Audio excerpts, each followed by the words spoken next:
Hey everyone, dmgtv.reactions right here. In today's video we have another review of the latest WandaVision episodes, season 1 episode 8, called Previously On. This episode was really amazing. I mean, it's not the action we wanted. We haven't continued that much from the cliffhanger from last episode, but we finally have some insight of the creation of Westview and insight in many more things, including the background of Wanda, her history, etc. So it was really cool to see, really emotional as well, because now Wanda has this whole background. We know a bit of the background that Wanda has, experienced, but it's always better to see the things. More on that later. So the episode starts with where we, with the history of Agatha Harkness. She was,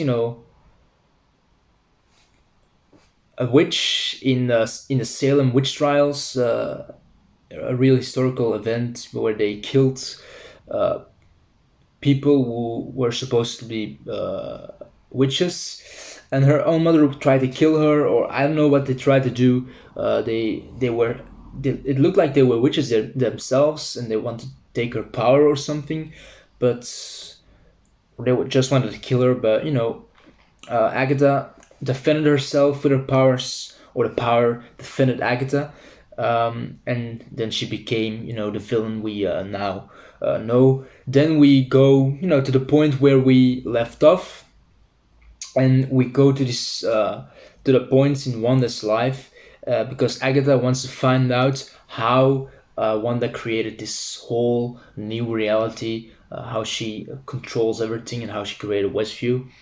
So we go to several points in her life where she, lost someone.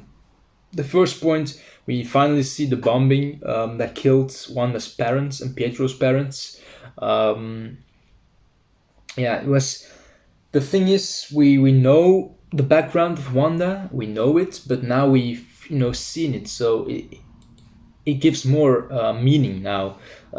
It's more emotional now when she talks about it, etc. So yeah, it was really painful to see. It looks like Wanda. I could be mistaken, but I don't know. It looked like Wanda had her powers when she was a child, or some sort of power. Agatha said something. You used this spell, so it could be, her powers may be enhanced because of what they did to her, but she was maybe already a witch from a young age. So maybe she could be a mutant. We don't know. We'll see in the next episode, maybe.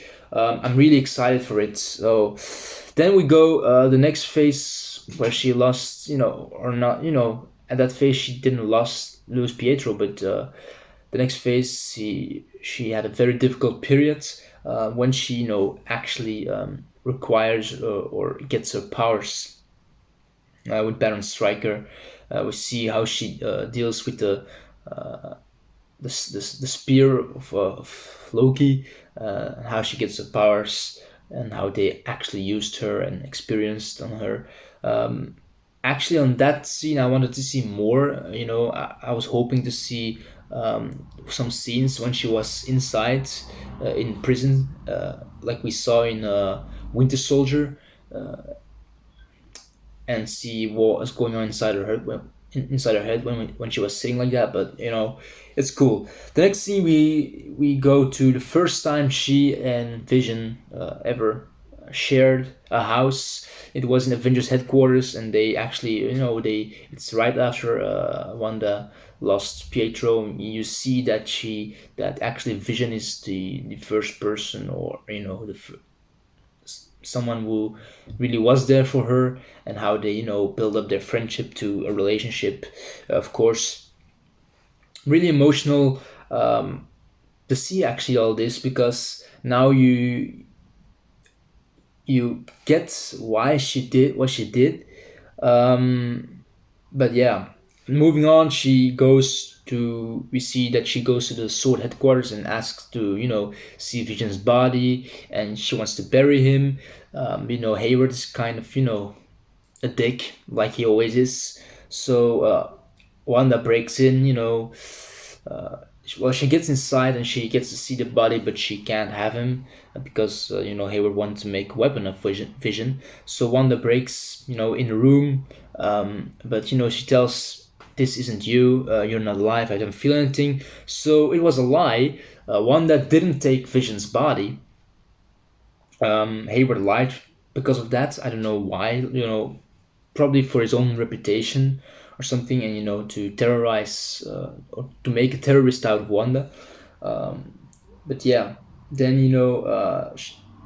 Vision apparently bought them a home in Westview, to live their life like in a sitcom, because we learned that sitcoms were the favorite shows of Wanda as a kid and of her parents too. So that's why she has this obsession with sitcoms. So they moved to this town that actually looks like a sitcom. It also looks a bit like Sokovia, if I'm some areas. So I get why they wanted to move there. One that goes to the place to Westview, and she totally loses it. Out of grief, she makes Westview her own reality, her own bubble. So it's actually not on purpose, and now we can actually understand why she made it, why she's doing all that. She's really in a lot of pain, and yeah, it was really emotional to see. In the end, we see this scene where Agatha has her children.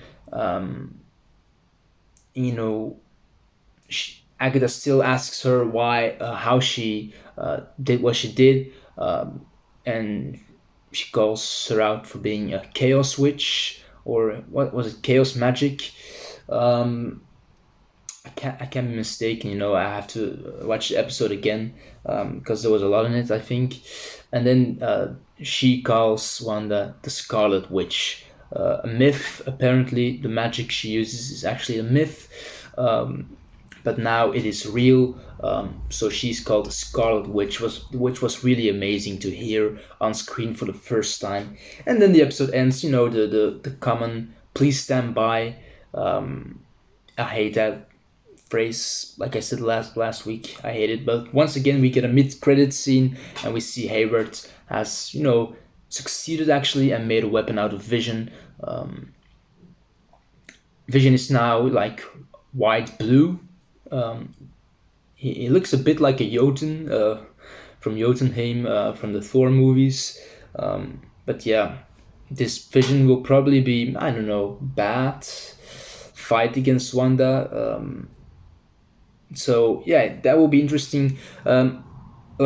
Next week will be the season finale. I think a lot of things will happen. So here are my predictions. Still, the surprise cameo still has to be in it. My guess, it will be Magneto. Michael Fassbender's Magneto will be the surprise cameo, the surprise character that they are all hyping up. That they compare with Luke Skywalker's cameo in Mandalorian. That's just my prediction. I could be totally wrong. It could be someone else, and I'm down for it. But I really hope it would be Magneto's, Michael Fassbender's Magneto. Yeah. Of course, there will be a really big fight with Agatha, and then the new Vision that will come in. We will see probably Monica and Quicksilver. I don't know which side Quicksilver will be on. Maybe he will be on the side of Agatha for a bit, but I hope he will be, a loss for his spell, and we see that he's actually the X-Men universe Quicksilver with Magneto coming in maybe. Another prediction is also that Doctor Strange will be in it. Yeah, I think he, in the end, maybe in the mid-credit scene, he will be in it, and that will be set up Doctor Strange Multiverse in Madness. So this is my prediction. What will happen in the next episode? Of course, I hope there will be happening a lot more. But yeah, I'm really excited for the finale.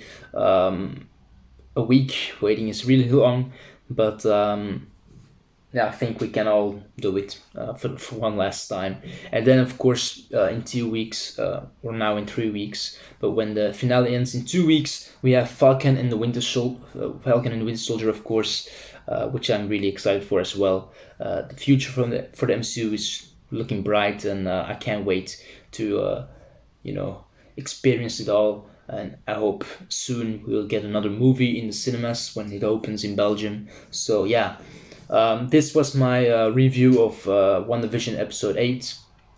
If you like this video, please like and subscribe to my channel. Turn the post notifications for more content like this. And yeah, thank you for watching, guys. See you in the next video. Bye.